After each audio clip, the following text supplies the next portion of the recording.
Welcome. Um, this is going to be a live broadcast slash video on cool season crops. Here in Fort Collins, Colorado, it's the perfect time to get your cold crops started. Oh, it went away. Oh, here we go. And yeah, you should. Okay. So I guess first off, we'll just quickly go over what is a cool season crop. What does that even mean? How does the plant kind of keep a gauge on how to be a cool season crop? Kind of their general requirements in terms of what they like and don't like. Luckily, this is one crop that is generally consistent across the board. And then I'll go over some examples, and then we'll wrap up with some questions. So, to get started, plants actually usually quantify time in terms of the length of a period without light. They have these really cool photon receptors that react to light and turn on whenever they are receiving light instead of the other way around. So they generally count the hours of time whenever those photon receptors are turned off. Cool season crops like to germinate and thrive whenever they're nighttime, so the time where the photon receptor is inactive is longer than the period of time where the photon receptors are active. And these photon receptors can be turned on by anything from street lights, sun, grow lights, so it's important to be pretty careful while you're trying to germinate these. Luckily, most of these you would just straight germinate within the soil, and I'll go over some specific ones that you would definitely not want to move at all because they can be pretty picky. So we have come past the autumnal equinox. I think that was a week or two ago now. That means our night length is longer than the day length, which is why it's a perfect time to go ahead and plant those. So the cool weather crops generally like to be germinated whenever it is 75 degrees Fahrenheit or under. Luckily, that's something that the seed packets usually specify. So that's something to keep in mind, even if we're having kind of like a hot season and you're not seeing germination out of your cool season crops. That's probably something to check on. It's definitely not the kind of crop that would require a seed mat or root area heating. So that's lucky, you get to save on some energy there. They're kind of a mix of like low light and high light crops. I wouldn't say that there's anything really specific across the board that they fall to. A lot of times people in the fall will plant leafy greens, beets, carrots, turnips, a lot of your shorter root crops, and the green crops. There's not a lot of time to make a fruit, like a pumpkin or a tomato, and it's less energy intensive. So that's kind of why you can eke out a little bit of crop before the season is completely over. Right now, we would expect to have at least a couple more weeks of growth, especially with the way that the climate has been looking this year in Fort Collins, which is lucky for us. So hopefully we won't see a hard freeze before the first week of November. There's a great website that you can look that up on. I believe that the Dave's Garden is where I got that information, but usually the Farmer's Almanac will also provide that information for your locale in terms of knowing when your first light frost date is. So usually that's anything around 32, maybe low 40s, low 30s.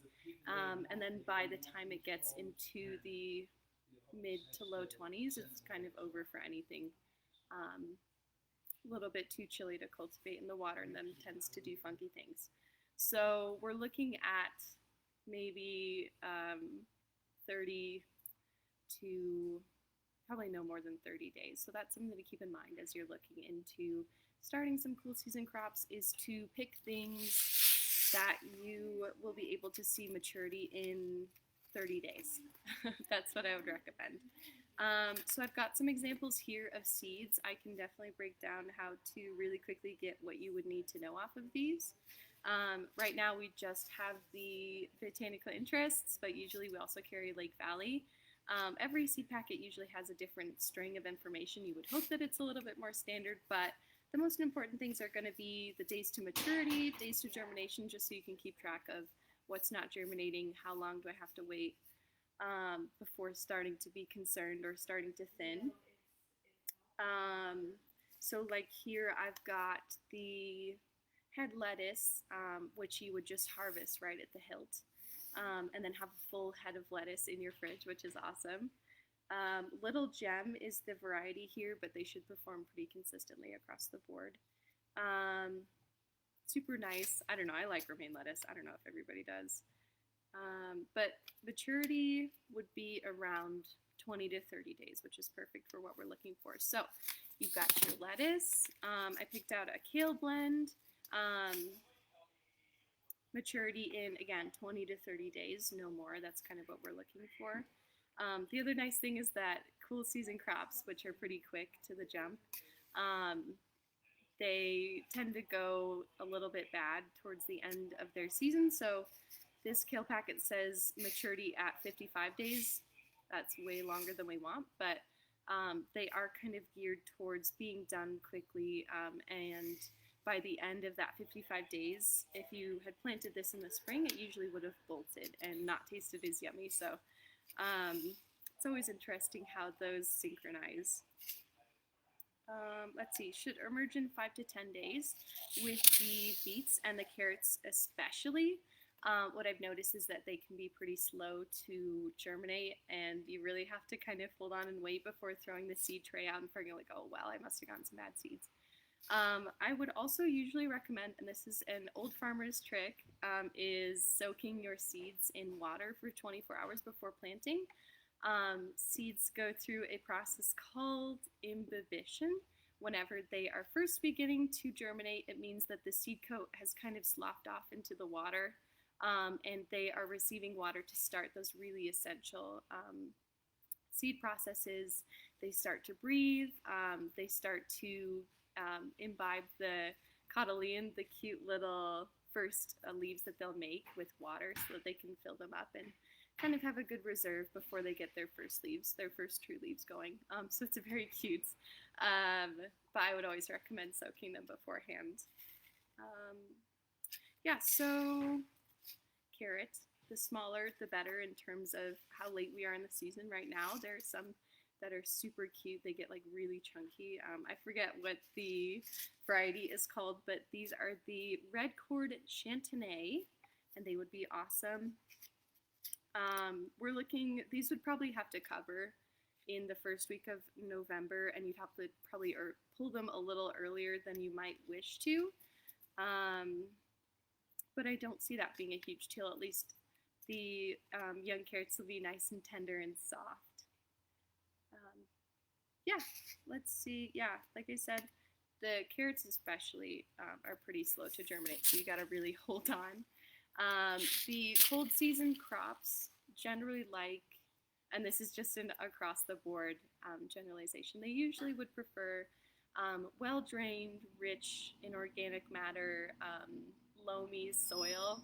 The root crops especially, whenever they hit kind of a bump in terms of a rock or clay soil, something that they don't really feel like growing back into, they tend to split and try and go around it, which is not the ideal shape for a carrot or a beet or a radish, so that's something to keep in mind, especially for the root crops. They're going to be something that generally tends to like more water.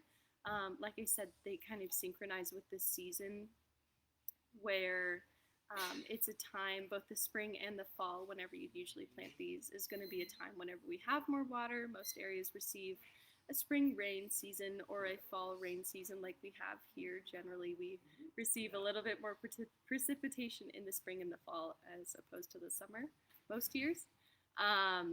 So a little bit more water is ideal, especially whenever they're rooting out. These are usually seeds you would not want to dry out until you had them planted in a more specific area wherever they're going. The other thing to keep in mind about root crops is that their roots tend to bruise really easily.